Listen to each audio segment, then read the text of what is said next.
의혹의 판을 키웠던 김의겸 전 의원을 향해 당시 야당 내에서도 자중해야 된다, 무리수다, 뭐 이런 얘기들이 사실은 있었습니다. 청담동 술자리 같은 커다란 카다라 이런 의혹 최근 민주당 내에서도 등장을 했습니다. 바로 계엄설입니다. 이 계엄설을 띄운 김민석 최고위원, 본인 유튜브를 통해서 자신을 계엄 일타 강사, 예전에 원희룡 그 대선 후보가 그 국면에서 대장동 일타 강사 이런 말을 썼는데 아마 그걸 살짝 패러디한 게 아닌가 싶은데요. 이제 계엄 일타 강사 이제 그 이야기를 했는데 왜 그러는지 발언을 한번 들어보시겠습니다. 윤석열 대통령이 반국가 세력을 자꾸 노래 부르는 것이야말로 계엄을 선포하기 위한 논리적인 밑밥을 깔고 있는 것이다. 종전선언을 이야기하는 세력, 반일 감정을 선동하는 세력, 누가 생각나십니까? 문재인 대통령도 여기에 해당하겠죠. 이재명 대표 당연히 들어가겠죠. 김건희 여사가 문제가 있다고 보거나 후쿠시마 오염수가 문제가 있다고 보거나 그런 것을 SNS라든가 카톡을 통해서 주고받는 이런 모든 국민들이 다 계엄 시에 반국가 세력으로 척결 대상이 될 수 있는 것이다. 네, 고재룡 변호사께요.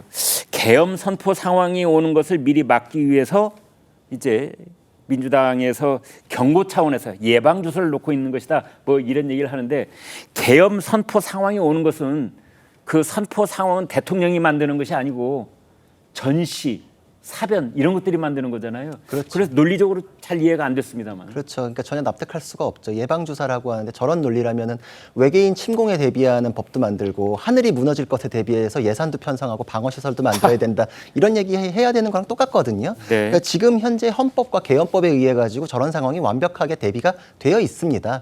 그러니까 저런 것은 결국은 이재명 대표의 사법 리스크에 대한 대비다. 이런 것밖에 찾을 수 없는데 곧 선고가 나오는데 이재명 대표의 사법 리스크는 대부분이 개인 비리 혐의예요. 그러니까 개인에 대한 사법적인 판단이 내려졌을 때 민주당이 지금처럼 단일 대우로 뭉치는 것이 흐트러질 수 있다. 그러니까 민주당과 이재명 대표를 분리시켜서 생각하지 못하게끔 만들기 위해서 정부와 싸우기 위해서는 민주당이 뭉쳐야 된다. 의원들을 잡아갈 수도 있어요. 그 시작이 바로 이재명 대표입니다. 이제 이런 식으로 하기 위해 가지고 개인에 대한 거 세세하게 따지지 못하게 뭉뚱그려 가지고 그냥 민주당과 정부 이런 대립각을 세우기 위한 그냥 프레임이다. 그 이외의 그 내용을 하려면 어차피 객관적인 서류 한 장이라도 들고 오셔야 되잖아요. 그거 없이 주장하시는 거는 진짜 외계인 침공 얘기하시는 거랑 똑같은 수준입니다. 네. 자, 그렇지만 이제 설주한 변호사님, 네. 사실은 엊그제만 해도 민주당에서 이 문제에서 손을 떼려고 한다. 네. 출구를 바라보고 있다. 뭐 이런 얘기들이 있었거든요. 네. 근데 김민석 최고는 계속해서 여기에 대해서 강하게 얘기를 하고 있는 것 같아요. 아니 그러니까 그 김민석 의원 최근에 뭐 유튜브 프로그램에 나와가지고 네. 뭐 얘기하신 거 저도 궁금해서 들어봤어요. 예. 들어봤는데 결과적으로는 내용이 없으세요. 네. 아니 그러면 객관적인 어떤 증거가 있냐 좀 제시를 해달라고 계속적으로 진행자가 얘기를 함에도 불구하고 절대 해줄 수 없다 이런 식으로만 얘기를 하거든요. 네. 근데 무슨 제보는 받고 증거는 확보하고 있다는 식으로 얘기를 계속 하고 계시는 거예요. 그러니까. 이렇게 그것도 지금 거대 야당의 뭐 수석 최고위원이라고 하시는 분이 계속적으로 지속적으로 이런 얘기 그냥 뭐 한 번 경고성으로 이거 아니면 뭐 시중에 이런 루머가 있다더라 그러니까 이런 거 얘기 한 번 하고 지나가시는 정도야 뭐 그렇다 손 치지만은 이걸 이제 계속 불을 연기를 혼자 지피고 계세요. 계속 부채질을 하면서 지금 민주당 내에서도 약간 이 부분에서 좀 허무맹랑한 얘기다라고 얘기를 하고 있고 아니 2024년도에 무슨 계엄령입니까? 지금 뭐 북한이 쳐들어온 것도 아닌데 그래서 저는 지속적으로 이걸 하는 이유가 도대체 납득이 되지 않아요. 근거도 없는데도 이걸 계속 하는 이유가 뭘까? 과거에 추미애 대표 시절에 이러한 그 계엄령을 했던 것으로 본인은 굉장히 뭐 재미를 봤다고 생각해서 그러신지는 모르겠는데 저는 정치적으로도 그렇게 도움이 될 것 같지는 않거든요. 저는 네. 뭐 이쯤에서 그만두시는 게 낫지 않을까 자, 싶습니다. 그렇다면은 박성민 최고께요.